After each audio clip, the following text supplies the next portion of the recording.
The stars had never refused the hegemony before. In 11,000 years of expansion, across 47 absorbed species and countless dead civilizations whose names now existed only in footnotes of imperial archives, the galactic hegemony had never encountered a world that said no. They didn't expect one now. Why would they? The sensor readings were almost insulting in their mediocrity.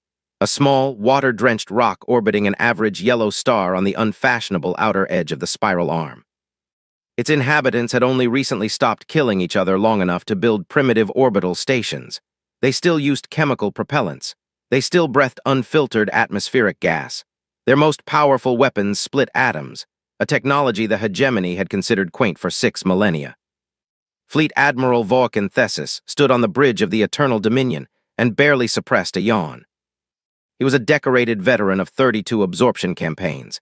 He had watched gas giant civilizations fold in 3 days. He had accepted the surrender of a species that communicated through bioluminescent skin patterns, and he had done it before breakfast. This assignment, formally designated Absorption Protocol 7714C, Target, Sol III, was the kind of posting given to admirals who were being respectfully nudged toward retirement. A reward mission. A formality. The kind of thing you completed between more interesting assignments and mentioned briefly at dinner parties. His fleet was 200 warships strong. It was, by hegemony standards, a modest show of force. He could have brought fewer. He brought 200 because the regulations required a minimum and because symmetry pleased him aesthetically. The fleet crossed into the outer system at 600 Standard Time. Vulcan ordered shields lowered. There was no point projecting an aggressive posture at primitives. It tended to cause panicked nuclear launches which were messy and tedious to clean up. Better to appear as a natural phenomenon on their instruments. A slow, majestic arrival. Overwhelming but calm. He sent the standard absorption transmission on all frequencies, the hegemony's universal greeting, translated into every electromagnetic band humanity used, offering them the standard terms, integration, survival, and the honor of contribution to galactic civilization. It was a generous offer. Most species, when they saw 200 warships filling their sky, accepted gratefully. Vulcan leaned back in his command chair and waited for the response. The response did not come. What came instead was silence, but a specific kind of silence. Not the silence of fear, not the silence of a primitive civilization scrambling to comprehend what it was seeing. This was a silence with texture. His communications officer, Yenth, tilted her crest slightly and reported that human electromagnetic traffic had not panicked, had not surged with the expected chaos signatures of a population seeing its first alien contact. Instead, the traffic had gone very quiet, very organized and very purposeful, shifting frequencies in patterns Yenth couldn't immediately decode. "They're talking to each other," she said carefully, "just not to us." Vulcan found that mildly interesting. He ordered the fleet to hold at Saturn's orbital path and wait for a response. 3 hours later, the first of his ships stopped transmitting. It was a perimeter vessel, designation IV-7, stationed at the edge of the formation. Its last transmission was routine standard systems check, all clear, then nothing. Vulcan assumed a technical malfunction, equipment degraded. It happened. Then IV-9 went silent. Then IV-3. Then 6 ships simultaneously in a pattern that made Yenth stand up from her station, her crest fully raised, her voice unusually tight when she said, "Admiral, the silences are not random." Vulcan sat forward. Over the next 40 minutes, his 200-ship fleet lost contact with its own vessels in a sequence so precise, so geometrically deliberate, that it could only be described as one thing, a message. Someone was turning off his ships one by one, in a spiral pattern from outside to inside, like a hand slowly closing into a fist. He gave the order to retreat at full power. The Eternal Dominion made it 11 seconds before every system on the bridge went dark. Back on Earth, in a reinforced mountain facility in the Swiss Alps that officially didn't exist, Captain Elena Vasquez stood before a wall of screens displaying the last known positions of 200 alien warships, and said nothing for a long moment. She was 44 years old, former commander of the submarine USS Resolute, recruited 18 months ago into the Unified Earth Defense Command when the first long-range anomaly readings had started coming in from the outer system. She was not a scientist. She was not a diplomat. She was someone who had spent 20 years learning how to keep a crew of 130 people alive in the most hostile, silent, pressurized darkness on Earth. and someone had decided that particular skill set was exactly what humanity needed right now. She looked at the screens. She looked at what her team had just done. Then she turned to her chief engineer, a former CERN physicist named Dr. Amara Osai, and said, "How many of them are still alive in there?" Amara checked her readouts. All of them, every single crew member. Ships are disabled, not destroyed. Life support is running on isolated power. Elena nodded slowly. Good. She picked up her coffee, which had gone cold. Because whoever sent them is watching, and I need them to see exactly what we did and exactly what we chose not to do. She took a sip of cold coffee and stared at the screens. Outside, the solar system was very, very quiet. In 11,000 years, the hegemony had never been answered like this. In 11,000 years, no one had ever turned off their fleet, kept every soldier alive, and then simply waited. Elena Vasquez waited. The hegemony Senate chamber on Varath Prime was a structure built to intimidate. It rose 900 meters from the planet's surface, its walls lined with the carved representations of every species the hegemony had ever absorbed, faces frozen in expressions that the hegemony's architects had chosen to interpret as gratitude. The chamber floor could hold 12,000 senators simultaneously. Today it held all of them, and the noise they produced was not the sound of governance. It was the sound of fear trying very hard to disguise itself as outrage. Supreme Commander Draxus of the High Caste stood at the central podium and let them exhaust themselves before he spoke. He was old by any species standard, 340 standard years, and he had learned early that powerful beings made their worst decisions when they were afraid and in a hurry. He waited until the chamber quieted by sheer exhaustion, then tapped his podium once. 200 ships, he said. Gone, no distress signals, no debris, no enemy signatures, no radiation blooms, no wreckage. He paused to let that sink in. They simply stopped. The silence that followed was different from the earlier noise. This one had weight. There are, Draxus continued calmly, 3 possible explanations. First, a catastrophic and simultaneous equipment failure across 200 independent vessel systems, which our engineers rate at a probability of 1 in 10 to the 47th power. Second, a natural phenomenon in that star system of a type we have never previously encountered, which is theoretically possible and operationally irrelevant because if such a phenomenon exists, we need to know about it before we send more ships. Third, he paused again. He was very good at pauses. Third, someone turned them off. The chamber erupted again. Draxus waited again. He did not share what was keeping him awake at night, the detail in Admiral Thesis's final partial transmission that his intelligence team had extracted from signal fragments. The shutdown sequence had not been random. It had been patterned, deliberate, mathematical, and worst of all, patient. Whatever had disabled those ships had done it slowly enough to be theatrical, to make a point. The Senate, after 11 hours of debate, voted to send a second force. The second and third armadas, 600 ships total, under Draxus's personal command, officially classified as an investigative and corrective force.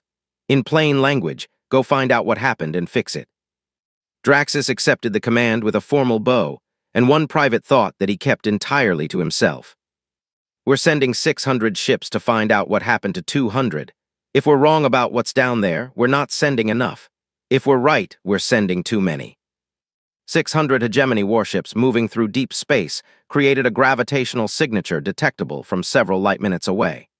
Elena Vasquez picked them up at the edge of the system 11 days before they arrived, which gave her exactly as much time as she needed.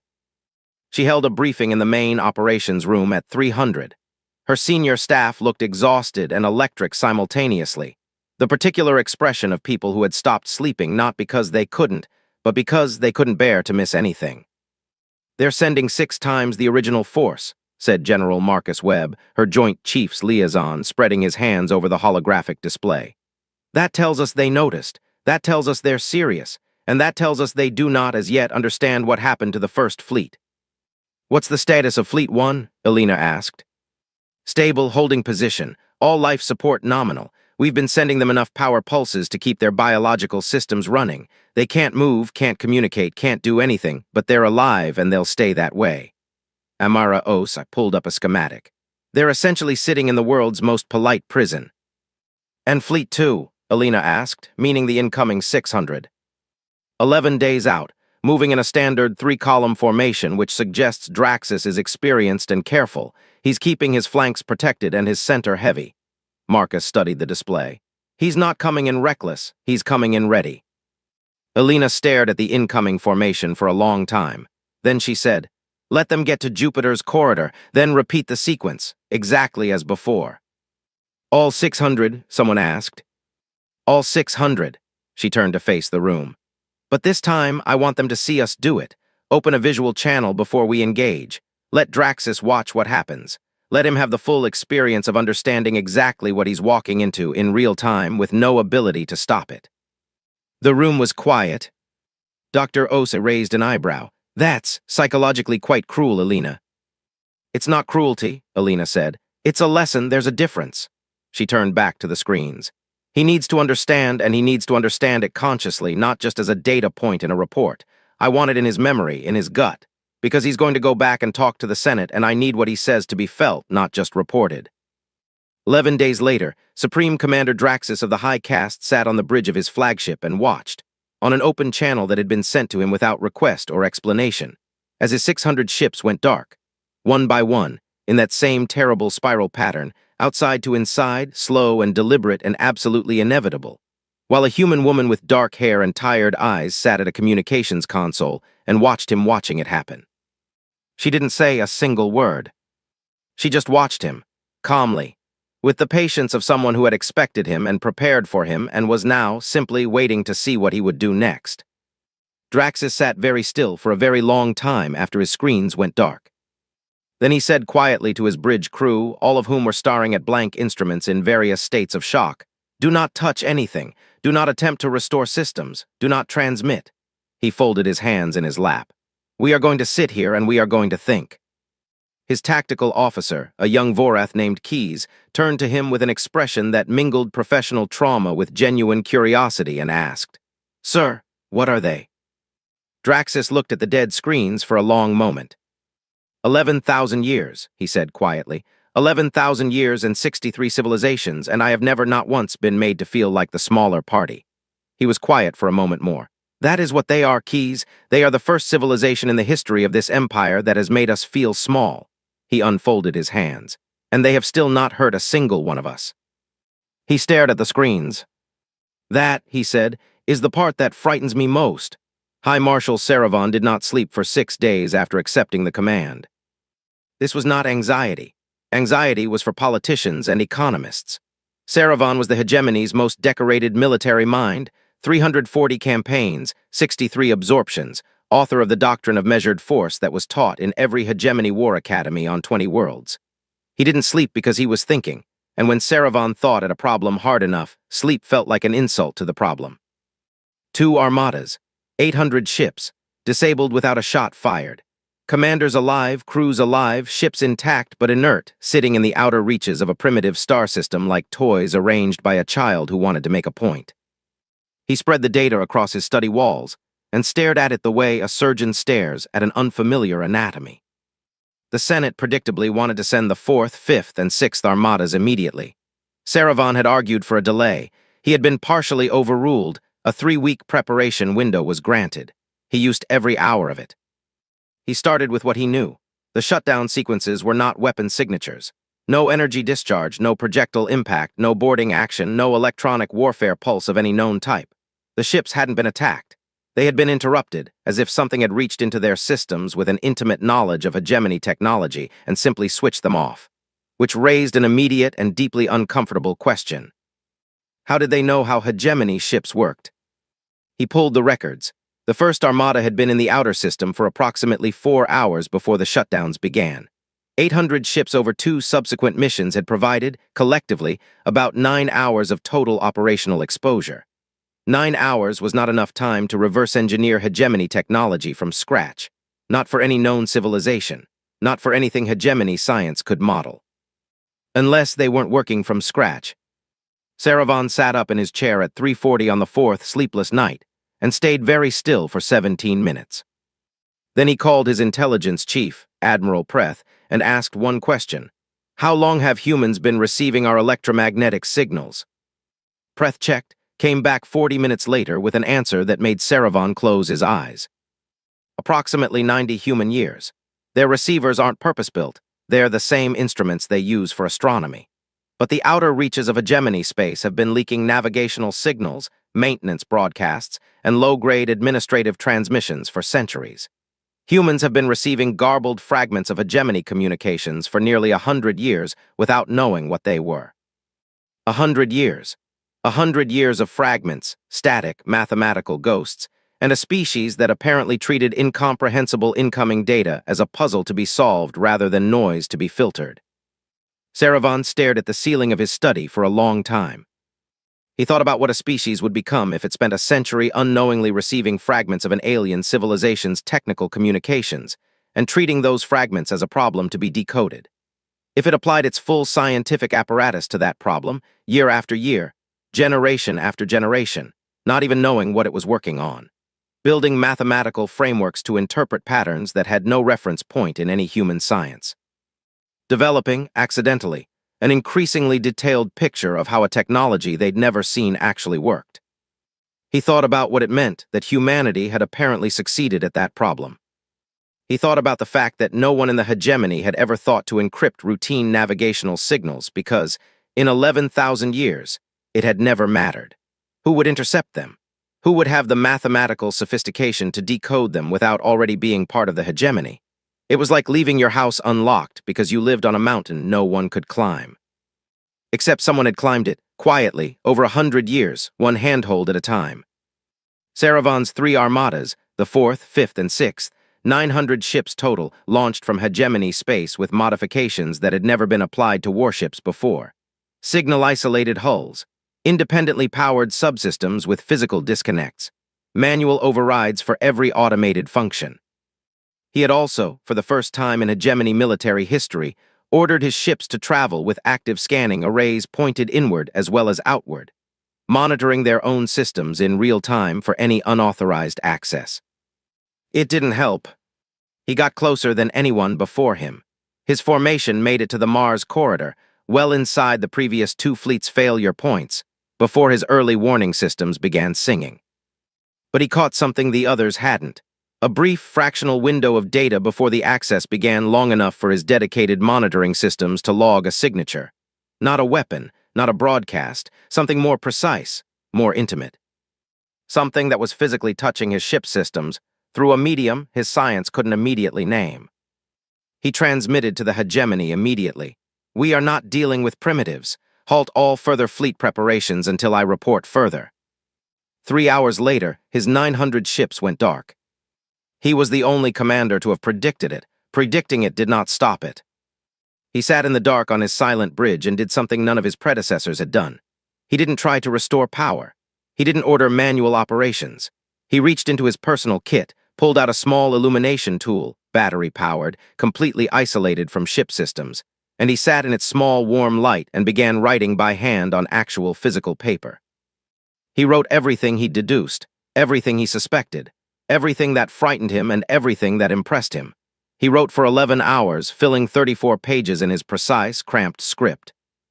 When the ship's power was restored 6 days later, slowly, gently, system by system, in an order that suggested whoever was doing it had a more detailed knowledge of hegemony ship architecture than most hegemony engineers, Saravan transmitted one thing to the Senate before anything else. Not a battle report, not a status update. 34 pages of handwritten analysis, scanned and transmitted at maximum compression. The Senate received it, read it, and for the first time in living memory, the chamber's leading faction, the Hawks who had voted for every fleet, went quiet for an entire session without a single speech. The 34th page ended with one paragraph that would later be quoted in history books across multiple civilizations. "I have spent my career studying how civilizations break. I have never studied one that was built from the ground up on the premise that something exactly like us was coming. These humans have not been defending themselves. They have been waiting for us. The distinction matters more than any weapon, any fleet size, or any strategic calculation we could bring to bear. You cannot surprise a civilization that has spent a century dreaming of your arrival. You can only walk into the story they already wrote. 11 months. 11 months of silence from the inner system. No transmissions from Earth. No threats, no demands, no diplomatic overtures. 3 hegemony fleets sat disabled in the outer reaches of a minor star system, their crews alive and fed and completely unable to do anything about it, while their empire argued furiously about what to do next. The Senate sessions during those 11 months were the most fractious in 3 centuries. The Hawks, led by the ancient and formidable Senator Vorathkeen, a being who had personally overseen the absorption of 7 civilizations and considered mercy a form of strategic weakness, argued for a response of overwhelming unprecedented force. Not 200 ships, not 600, not 900, everything. The full hegemony war fleet, 12,000 vessels, directed at one small blue world. Burn the atmosphere if necessary, sterilize the surface. Make an example that would echo across the galaxy for 10,000 years. The Cautionaries, a loose coalition that had tripled in size since Sarevon's 34-page report, argued that this approach had a flaw. They had already sent overwhelming force. 1,700 ships sitting disabled in a foreign star system was a fairly emphatic demonstration that more ships was not the relevant variable. And then there was Prex. Junior intelligence analyst Prex was 26 standard years old, the youngest person ever assigned to the Senate Intelligence Directorate, a position he had obtained through a combination of prodigious analytical ability and the kind of social obliviousness that meant he said true things out loud regardless of who was in the room. He had been assigned, somewhat dismissively, to analyze human cultural data, the century of electromagnetic leakage that Sarevon had identified. Radio, television, digital networks. He was expected to compile a threat assessment profile and deliver it in standard format within 30 days. He delivered it in 19 days. It was 847 pages long. The cover sheet said simply, "I think we have made a categorical error in how we have classified this species." He was summoned before the full Intelligence Directorate, which was unusual for an analyst of his rank, which meant people had actually read it. He stood before 12 of the most powerful intelligence minds in the hegemony and explained, with the calm precision of someone who had stopped being nervous after page 40 of writing and had started being excited, what he had found in a century of human signals. He had found stories. Not records, not technical manuals, not government communications or military dispatches, though those were there too. What dominated human electromagnetic output across every medium, across every decade, in every language on the planet was fiction, made-up stories, invented scenarios, and a statistically extraordinary percentage of those invented scenarios, he had run the numbers 4 times to be sure, featured an alien civilization arriving to conquer Earth. "They have been writing this story," Prex told the Directorate, his voice very steady, "for 112 years. They have imagined us, specifically, an empire arriving from space to absorb them in thousands of iterations. They have explored every strategic possibility. They have examined every weakness, every psychological lever, every point of failure that such an empire might have. They have written stories where they win, stories where they lose, stories where it's complicated, and stories where the humans and the empire eventually find a third way." He looked around the room. "They called it science fiction. They did not know it was wargaming, but it was. It was the most extensive, most creative, most emotionally invested strategic wargame ever conducted by any species in recorded hegemony history, and they ran it continuously for over a century in full public view, openly, with their entire civilization participating." The room was silent. "And then we arrived," Prex said, "and we were exactly what they had written. On Earth, Elena Vasquez was using the 11 months differently. She was sleeping 4 hours a night, which her doctor described as medically insufficient, and she described as a personal choice. The rest of the time she was building, planning, rehearsing, and most importantly, thinking about what came after. It was easy to plan for the next fleet. She had a system now. It worked. She was confident in it with a coldness that surprised her that she occasionally examined late at night and decided was not arrogance but simply mathematics. She had done the analysis. She understood the mechanism. She could neutralize any fleet the hegemony sent, up to a size that was theoretically possible but practically impossible to organize quickly. What she couldn't stop thinking about was what she did with neutralized fleets. She had 1,700 alien warships sitting in her solar system, crewed by living beings from dozens of species, and she was feeding them and keeping them alive, and at some point she was going to have to make a decision about what this situation actually was. Because if it was a war, she wasn't fighting it right. And if it wasn't a war, she needed to give it a name. She took long walks through the mountain facility at night. The corridors were always staffed. The UEDC ran 24 hours, and people nodded as she passed, or stood a little straighter, or quietly found something to look at on their screens. She'd learned to walk the back corridors where she could think without performing. She stopped outside the facility's small library, a room she'd insisted on including when they were building the place, over the objection of 3 different generals who thought it was a waste of space, and stood in the doorway looking at the shelves. Science fiction, history, philosophy, military theory. She'd read most of it over the years in whatever fragments of time were available. She'd read it the way soldiers often read, not for pleasure exactly, but because fiction was the only place where you could run scenarios all the way to the end, all the way to the part where you found out if the decision you made in the middle was the right one. She pulled a paperback from the shelf, an old one, the spine held together with careful tape, and read the cover. A novel she'd read 3 times, a story about first contact. One of the 1,000 iterations Prex was documenting on the other side of the galaxy without knowing Alina existed. She put it back on the shelf. They've been writing this story for 100 years, she thought. Now I have to write the ending they deserve. She went back to work. The Hawks won. It was not a clean vote. It was the kind of vote that happens when an institution has argued itself into exhaustion and someone finally forces a decision.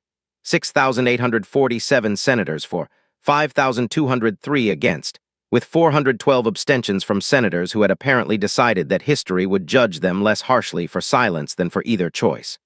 The cautionaries argued until the last moment.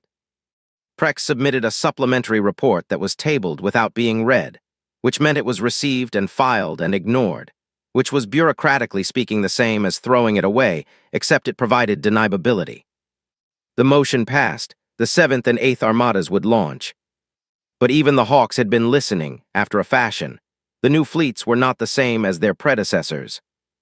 Battle Priest Mordoth had spent the 11 months of silence doing what Saravan had done, studying. But where Saravan had emerged with respect and apprehension, Mordoth had emerged with a list of countermeasures and a theology of inevitability.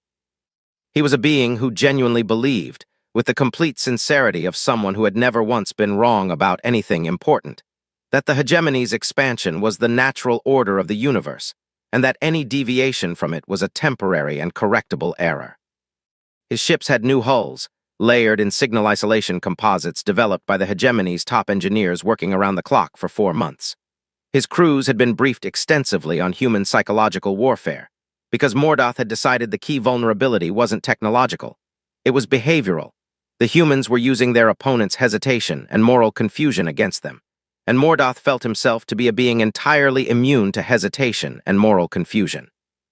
Every system on his ships had been physically isolated with mechanical cutoffs that could not be accessed remotely. Power routing ran through analog switches that required physical hands to operate. He had personally supervised the modification of 900 warships and pronounced himself satisfied. He launched with 900 ships, in 9 columns of 100, and crossed the heliopause with the absolute certainty of a man who has prepared correctly and whose God is watching. Alina Vasquez watched him come for 6 days before she called her team together. "He's done the work," she said, standing at the head of the table with her hands flat on its surface, looking at the approach trajectories. "These ships are different from the others. The isolation composites are going to slow us down significantly, and the analog cutoffs mean our standard sequence won't work the same way." "Can we still stop them?" Marcus Webb asked. "Yes," she said it without hesitation. "Just not the same way. We adapt." Dr. Osai spent 36 hours developing modifications. The isolation composites were effective against the primary access method, but not against a secondary approach that Amara had been sitting on for months, waiting for precisely this kind of escalation. Alina had insisted from the beginning that every capability they revealed should be the minimum necessary, never showing the full hand, always keeping something back, not for theatrics, for exactly this moment. "He's protected himself against what we did before," Amara said during the briefing, pulling up schematics. "But he's protected himself against what he knows we did. He doesn't know about this." She highlighted a section of the approach model. "Here, we let him cross Jupiter, let him feel good about how far he's gotten, and then we use the secondary method. It's slower, takes about 4 hours for the full fleet instead of 40 minutes, but it works." "What about the analog cutoffs?" someone asked. Amara smiled in the way that scientists smile when they've been waiting to reveal something. "The analog cutoffs require physical hands, so we use physical systems. She pulled up a different screen. The gravity modification array. Not our technology, strictly speaking, it's derived from their navigational signal data, but we've built it ourselves. It creates localized gravitational anomalies around individual ships, not enough to damage them, enough to make their own components shift. She paused. The analog switches are physical. Gravity is also physical. A switch that requires a hand to stay in position doesn't stay in position if the hand, and everything around it, is subject to repeated microgravitational fluctuations. The room was quiet for a moment. "We're going to shake their switches loose," said a junior officer slowly. "With orbital mechanics," Amara confirmed pleasantly. Elena looked at the screens for a long moment. Then, "How long before the first ships reach Jupiter?" 31 hours. "Then we have 31 hours to make sure we're ready, because this time I want something different at the end." She turned to face her communications team. "When the last ship goes dark, I want Mordoth's personal channel open. Immediately, no delay. I want to be talking to him before he's had time to process what's happened." "What are we going to say?" Marcus asked. Elena thought about the paperback with the taped spine. About 100 years of stories about this exact moment. About what the humans always did in the good endings and what they always did in the bad ones, and how the difference was never about weapons. "The truth," she said. "For the first time, we're going to tell him the actual truth." Mordoth's fleet crossed Jupiter's orbit at 8:47 Earth Standard Time. He felt good, his systems were clean, his signals were isolated, his analog cutoffs were engaged, he had done everything right. He broadcast to his fleet, "Forward, maintain formation, we will not stop this time." For 27 minutes, nothing happened. 27 minutes was long enough for Mordoth to start feeling something he would never have named aloud. Something warm and victorious beginning to build in his chest. He watched his instruments functioning, all of them perfectly clean, and he allowed himself privately the beginning of a smile. Then the microfluctuations began. They were subtle at first, instrument tremors that his engineers dismissed as local gravitational variants, then less subtle. Then his flagship shuddered, a long, low vibration that traveled through the hull like a breath. And one by one, across the fleet, physical switches that had been manually engaged began to disengage, and systems that had been isolated began to reconnect, and the access that his composites had blocked found new pathways through the infrastructure he had exposed by trying to protect himself. It took 4 hours and 17 minutes. At the end of it, 900 ships drifted silent in the inner system, and Mordoth sat alone on his dark bridge with the particular stillness of a man who has prepared for every possibility except being wrong. A light on his communications panel came on. A human woman looked at him from the screen. Dark hair, tired eyes, the same woman Draxus had described, the same calm, the same patience. "Battle Priest Mordoth," she said. "My name is Elena Vasquez. I command Earth's defense. I've been watching you come for 6 days." She paused. "I want you to understand something before I say anything else. Every single member of your crew is alive. Every life support system on every one of your 900 ships is running. We have been sustaining your people at our own resource cost since the moment your ships went dark." Another pause. "We have now done this for 1,700 ships over 11 months. We have kept 1,700 warships worth of crews alive without being asked to, without negotiation, without any agreement in place." Mordoth said nothing. His face was very still. "I'm telling you this," Elena continued, "because I need you to understand what we actually are, not a threat, not an obstacle, not a primitive civilization that needs to be absorbed." She leaned forward slightly. "We are a civilization that has been keeping your people alive for nearly a year, and we have not once asked for anything in return, not surrender, not negotiation, not acknowledgement." She held his gaze. "We've just been taking care of them because that's what we do." Mordoth stared at her for a very long time. When he finally spoke, his voice was carefully level. "What do you want?" "To talk," Elena said. "That's all. I would just like to talk." The first supply shuttle crossed from Earth orbit to the disabled fleet at 600 the following morning. It was not a military vessel. It was a converted cargo hauler, the kind used for orbital station resupply, stripped of weapons, filled with protein packs, water reclamation cartridges, and medical supplies. Elena had personally overseen the manifest. Every item on it had been chosen not just for utility, but for the message it carried in its very plainness. This was not a gesture of generosity from a position of dominance. This was a neighbor bringing food to someone who needed it, without ceremony, without expectation. Mordoth, watching from his dark bridge as the shuttle docked with his flagship, did not know what to do with this. He had spent 48 hours in the dark constructing psychological frameworks for what came next. He had prepared for demands, for ultimatums, for the slow theater of negotiated surrender that his own empire had performed 63 times with civilizations it had defeated. He knew exactly what conquerors did when they won because he had been a conqueror for most of his professional life. He did not know what to do with protein packs and a maintenance drone that arrived with his forward section's life support array and began, without being asked, optimizing its efficiency by 12%. He called Vorath Keen on his emergency encrypted channel. "They are feeding us," he said. There was a long silence from the Senate's most powerful hawk. "Feeding you," Senator Vorath Keen repeated. "And repairing our life support systems, without asking for anything." Mordoth paused. "Senator, I have faced 38 military engagements. I have studied the defeat postures of 47 civilizations. I have never encountered a victor who responded to success by improving the loser's oxygen supply." Another pause. "I don't have a doctrine for this." Vorath Keen didn't answer immediately. When she did, her voice had the particular quality of someone rearranging something fundamental in their mind in real time. "Mordoth, are they trying to demonstrate that we are dependent on their goodwill?" "Possibly, but if so, it's the most expensive and inconvenient way to make that point that I can conceive of."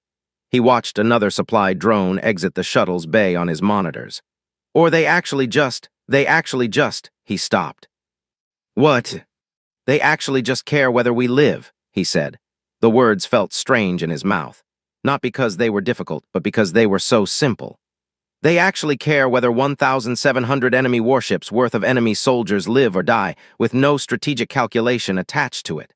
I've been looking for the calculation for 2 days, and I cannot find it." The silence from Vorath Keen lasted a long time. "Then they are either the most sophisticated manipulators in the galaxy," she said finally, "or they are something we do not have a category for." Elena Vasquez stood before the Joint Command at 1400 that day, and received the full force of their displeasure. They were not wrong exactly. She understood their position perfectly. The UEDC had suffered casualties in the early warning phases, 17 people in forward observation posts that had been unmanned but whose automated systems had been destroyed, 2 survey teams in the outer system that had gone silent before Elena had her countermeasures fully operational, 17 names on a wall in the facility's corridor. She passed them every morning.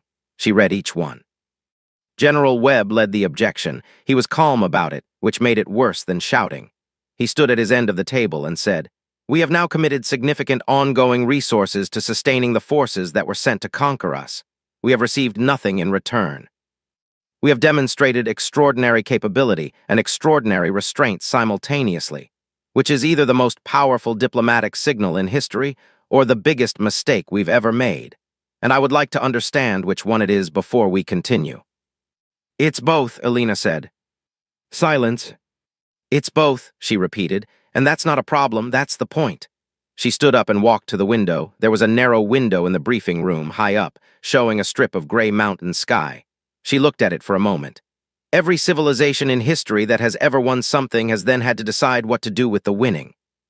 And the ones that decided to simply extract everything they could, they won and then they won again and again until they stopped winning. And by then, they'd made so many enemies on the way that the stopping was catastrophic. She turned around. And the ones that decided to treat the winning as a beginning of something rather than an end, those are the ones that built things that lasted. "This is not a philosophy seminar, Elena," said Admiral Hortense Quame from the far end of the table. "No," Elena agreed. "It's a practical calculation. We have 1,700 warships worth of hegemony military personnel alive and conscious and watching everything we do. They will eventually return to their empire. What they tell the Senate when they get there is the most important intelligence operation in human history, and we are writing what they say right now with every protein pack and every repair drone." She looked around the room. "I want them to go home and tell the Senate that Earth is the most terrifying thing they've ever encountered, and also the safest place they've ever been. I want those 2 things to exist in their minds simultaneously, forever, irreconcilably. Because a civilization that can hold both of those thoughts at once about us will never, ever decide that attacking us again is worth it." The room was quiet for a moment. "And if they decide it is worth it anyway?" Webb asked. "Then we do this again," Elena said simply, "but they won't." She looked at the strip of gray sky in the window. They won't, she said again, quieter, not performing certainty this time, just certain. In his dark cabin on a dark ship in the silence of the inner solar system, Battle Priest Mordoth sat with a protein pack in his hands and thought about the hegemony's divine mandate of galactic order. He thought about it for a long time. He ate the protein pack. He thought some more. He had spent his life believing that the strong organized the weak because organization was the natural expression of strength. He believed this genuinely, not cynically. He had seen disorder, the chaos of pre-absorption civilizations, the suffering that came from fragmentation, the wars that small civilizations fought among themselves, and he had seen the hegemony bring order to that disorder, and had genuinely believed that the order was good. He still believed that order was good. He was just no longer certain that the hegemony was the strongest thing in this system. And for the first time, sitting in the quiet dark while an alien civilization's repair drones optimized his oxygen supply, he found himself wondering what it might look like.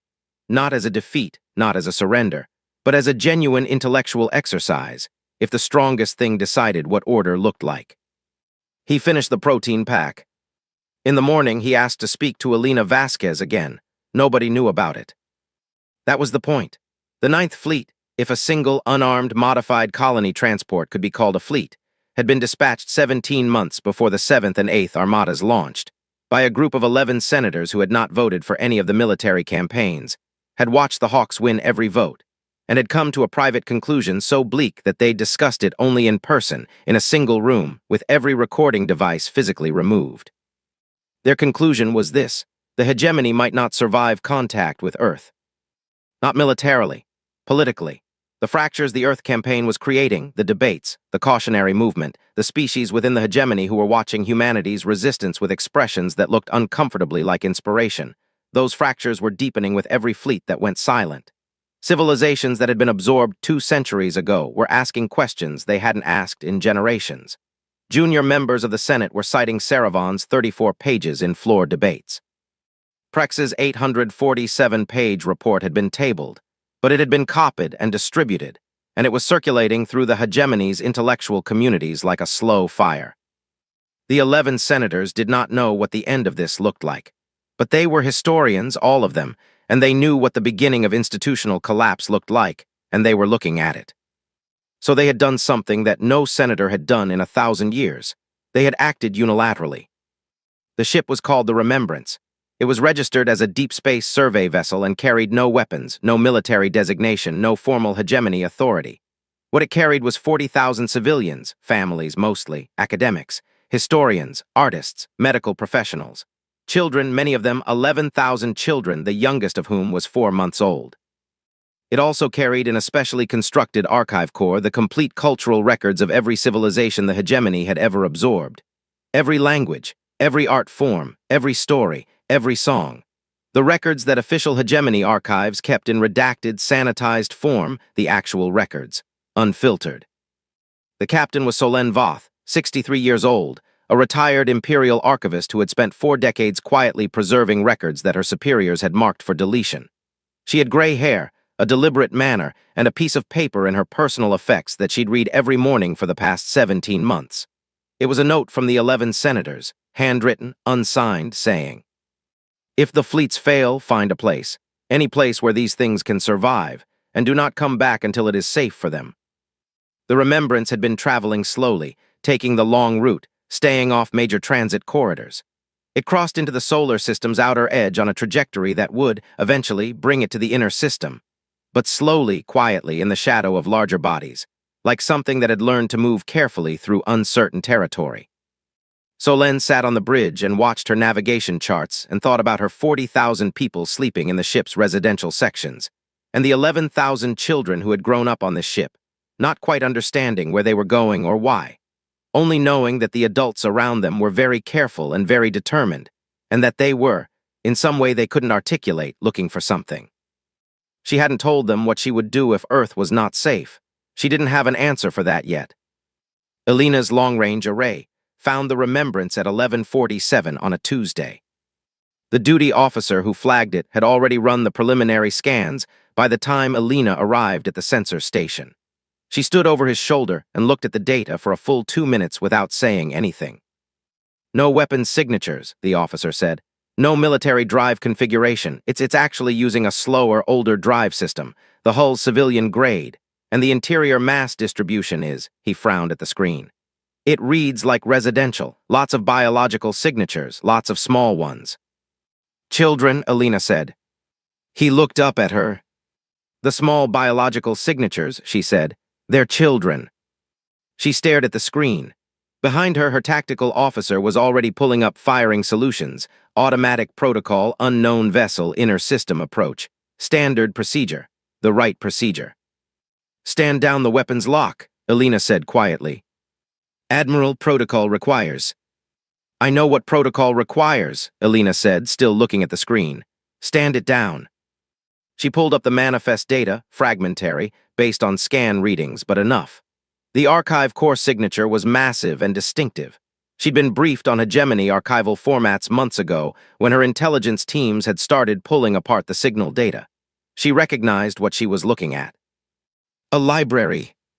A library the size of a starship, carrying 40,000 people and 11,000 children to a place they'd been told might be safe. She opened a channel, not a tactical channel, not a defense protocol channel, the regular communications array, the kind you used for neighbors. Attention unidentified vessel, she said. This is Captain Alina Vasquez of the Unified Earth Defense Command. We have you on sensors. You are unarmed and we have confirmed civilian population aboard. She paused. You don't have to be afraid. We can see what you are. Please respond. The response took 4 minutes. It was audio only, a woman's voice, older, steady, with the particular calm of someone who has been waiting a very long time for a specific moment and has fully accepted that it might not come. Captain Vasquez, said Solen Voth. My name is Solen. I am carrying 40,000 people and the histories of every civilization your visitors have ever absorbed. I was told to find a safe place. A pause. I would very much like to ask if this is one. Alina looked at the screen for a moment, looked at the mass distribution reading, looked at the 11,000 small biological signatures. Yes, she said, it is. She turned to her communications officer. Get me a landing authority for the southern continent. Clear the civilian zone. She turned back to the screen. Solen, we have a lot of empty continent. We're going to bring you in. She heard something in the following silence that she would remember for the rest of her life. Not crying, not relief exactly. Something quieter. The sound of 40,000 people's worth of held breath finally being let go. The remembrance landed in the grasslands of what had been Patagonia. The children came out first. Children always did, Solen had noticed, across every civilization she'd studied. They came through the doors before the adults had fully decided it was safe, because children processed safety differently, not through analysis but through instinct, through the smell of air and the feeling of ground, through the completely neuronic fact that the sun was warm and the grass was real, and whatever this place was, it had weather and it had light, and it was not the inside of a ship. Alina stood 50 meters from the landing ramp with a small team and watched them come. A 4-year-old ran into the grass and fell down and laughed. A group of older children, maybe 8 or 9, stood at the edge of the landing ramp and looked at the sky, a sky bigger and more immediate than anything they'd seen through a viewport, and one of them held another one's hand very tight. Solen came down the ramp last. She was smaller than Alina had expected. She walked with a slight limp, old injury, never properly treated, and she carried a single bag over one shoulder and a data pad in her hand that she held the way people hold things they cannot afford to put down. She stopped in front of Alina. They looked at each other. You kept them alive, Solen said, not the disabled fleets. She meant her own people. We haven't done anything yet, Alina said. You just got here. No, Solen said. I mean, you could have fired on us the moment we crossed the heliopause. Every protocol your civilization and mine would recognize would have supported that decision. Unknown vessel, potential threat, easy calculation. She held Alina's gaze. You didn't. Alina said nothing. Why? Solen asked. Alina was quiet for a moment.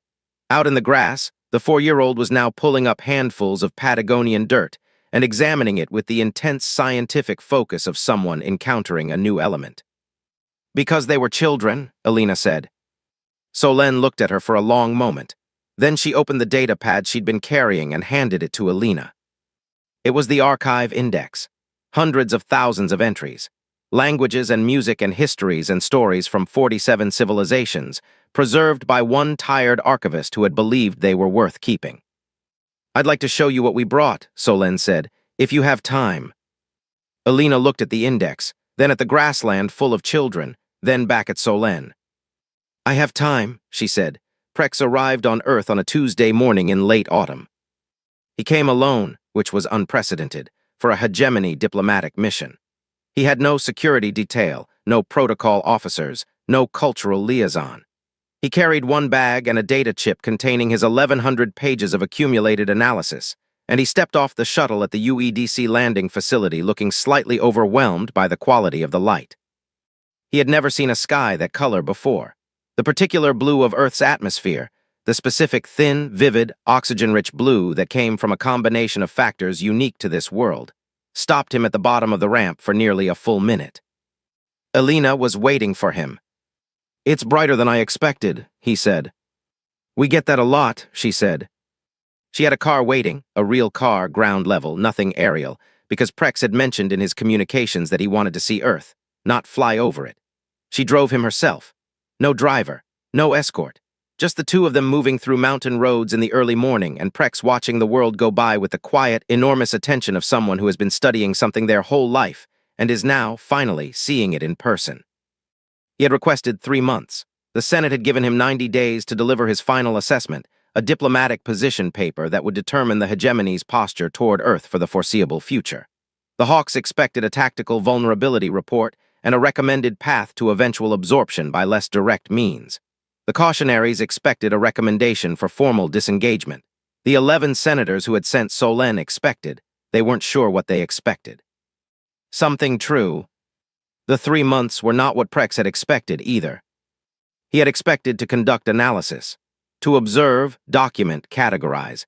He had expected Earth to be a subject and himself to be a scientist, and the 90 days to be a structured process of data collection that would result in a clean, professional report. Instead, Alina Vasquez took him to see things. Not military installations, not government facilities. She took him to a school in a small city in what she called Japan, where children were learning mathematics by building physical structures out of wood and watching them fail. She took him to a hospital in a country called Brazil and introduced him to a surgeon who was working on a technique that translated hegemony medical data from Solène's archive into practical surgical methods for human physiology. She took him to a concert hall in a city called Vienna, where an orchestra played music that had been written 2 centuries ago by a man who was deaf when he wrote it. Prex sat in the concert hall and listened to Beethoven's 9th Symphony, and 3/4 of the way through the final movement he stopped taking notes entirely and just sat very still with his hands in his lap. He visited memorials. Alina didn't explain them at first. She let him read the inscriptions, look at the names, understand on his own. He stood for a long time in front of a black granite wall in a country called America, reading 58,000 individual names carved in stone. "This is from a war?" he asked. "Yes." "A war you fought among yourselves?" "Yes." "And you built a memorial for the people who died in it?" "We build memorials for all of them," Alina said. "The ones who died in wars we were right to fight and wars we were wrong to fight. The ones who died fighting for things that turned out to be wrong. All of them." Prex stood at the wall for a very long time. "We do not do this," he said eventually. "When the hegemony absorbs a civilization and there are casualties, the records are adjusted, simplified. We note a transition period and catalog the civilization's integration into the hegemony framework." He paused. "We do not put up walls with their names." "I know," Alina said. "Why do you?" he asked. Alina thought about it for a moment. "Because forgetting is how you repeat it," she said. "And we have repeated it enough already. The wall is a promise. It doesn't always work, but you make the promise anyway." On the 61st day, Prex asked Alina the question he'd been constructing for weeks. They were sitting on a low sea wall above a beach in a country called Portugal. Alina had suggested it, said she needed to be near the ocean periodically, that it was a personal requirement she'd identified sometime around age 12 and had never successfully explained. The sun was going down in a way that was, Prex had to admit, genuinely extraordinary. "I have been trying to understand something for the entire time I've been here," he said. "About how you stopped us." He looked at the water. The technology, I understand, the derivation of our own signals, the access methods, that's comprehensible. That's intelligence work, very good intelligence work. He paused. What I don't understand is the choice. Elena looked at him. You could have destroyed those ships, Prex said. The first armada, you could have annihilated them before they even reached Saturn. Your systems were capable of it. Instead, you disabled them and kept every crew member alive. And then you fed them. And then you fed the next 1,600 ships worth of crews as well. He looked at her directly. No civilization I have ever studied, and I have studied hundreds, would have made that choice. A threatened civilization destroys the threat. It's the only rational response to existential danger. Is it? Elena asked. Statistically and historically, yes. Prex, Elena said. What's the difference between a civilization and an empire? He blinked. I'm not sure Empire, Elena said, takes what it needs and defends what it has, and that's it. That's the whole operational definition. It expands until it can't anymore, and then it holds, and then it contracts. She looked at the water. A civilization does something else. A civilization asks what it is, not just what it has. It argues about it. It writes stories about it. It builds walls with the names of its mistakes so it doesn't forget what it is capable of. She was quiet for a moment. We have been both throughout our history. We have been empires, terrible ones, some of them. We know what it looks like. She looked at him. We are trying, right now, at this specific moment in our history, to be a civilization. And one of the things a civilization does, one of the difficult things, is decide that what it does with power matters more than whether it has power. Prex was quiet for a long time.